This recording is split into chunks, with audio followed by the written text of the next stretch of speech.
Let's see it.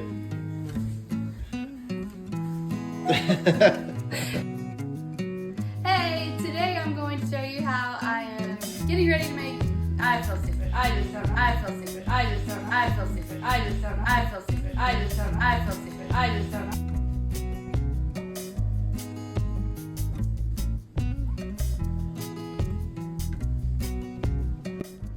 Hey, today we're making bread.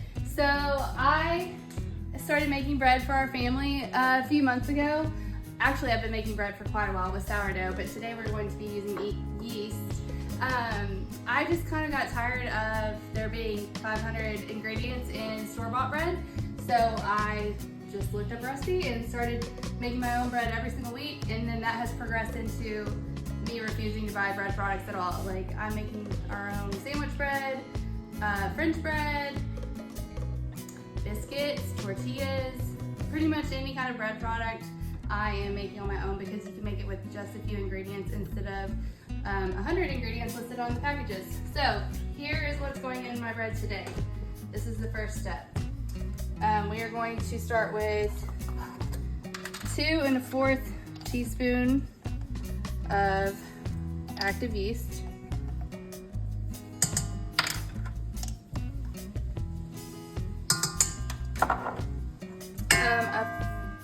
A 1/4 of a cup of warm milk, 1 cup of warm water, and 2 tablespoons of sugar.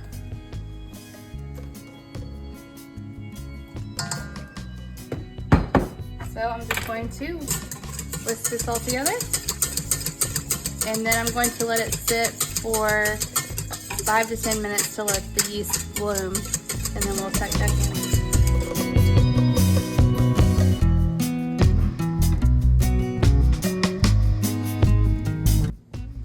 Okay guys, the yeast has bloomed, so now the next step is to add 4 tablespoons of softened butter, 1 1/2 teaspoons of salt, and in total we're going to add 3 1/3 cups of flour, but you just want to start off with a little bit to get it mixed in, and then we'll add more in a second. I'm just going to attach the dough hook and let it get to mixing.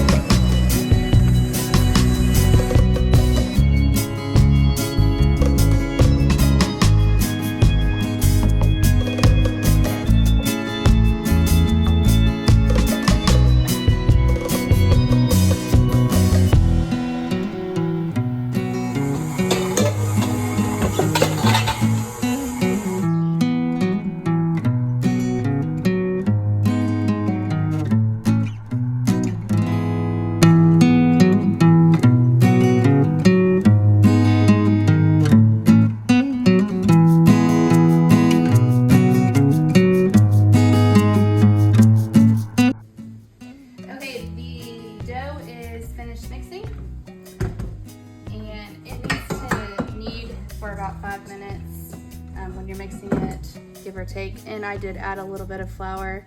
It usually needs a little bit because as it mixes, it just gets a little looser, and so I add just a little bit of flour. I don't even measure it. So the next step is to just form it into a ball. Nothing perfect. Generously spray a bowl for it to rise in. I love this olive oil sprayer, by the way.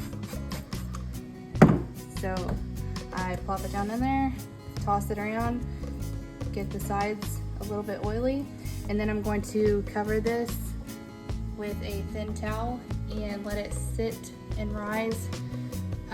It's supposed to rise for an hour or 2. Just needs to get nice and fluffy, but sometimes I let it rise for a long time while I do other things, and then I'm like, oh yeah, I have to make the bread. So anyways, it's going to rise for an hour or 2, and then we'll be back to shape it and put it in a pan. See you later.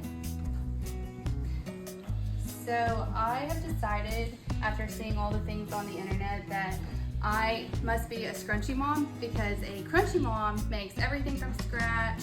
Everything is homemade, homegrown, and while I would love to do that, and that is the goal eventually, apparently right now I'm a scrunchy mom and I make some things from scratch, but I also like a good Dr. Pepper and maybe some Chick-fil-A or Raising Cane's. You know, it's about balance, but taking more steps into doing things that are better for our family. So hopefully down the road I will be making more things homemade and growing a lot of our food and raising it on the farm. But for now, we'll just stick with being scrunchy. Hey, the bread's been rising while I did some things this afternoon. So here it is. It has definitely doubled in size, so that's good. So the final step is you roll it out on a slightly floured surface. I'm just going to plop it down here. Sprinkle just a little bit of flour on top. Flour my rolling pin. And I'm just going to roll it out into a rectangular shape. I always kind of think about a 9 by 13 pan, but it doesn't have to be an exact size by any means.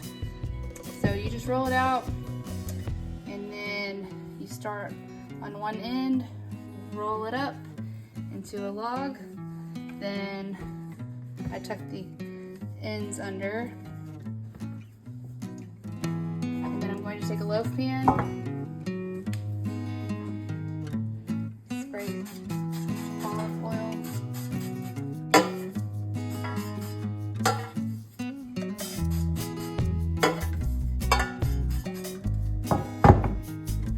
and then I just tuck the ends to where it will fit in the pan correctly. And this is going to be our loaf. It will rise, you want it to rise approximately an inch over the top, and then you take it out, let it cool, and it'll be ready to go. So I'll let you see what it looks like whenever it's all done baking.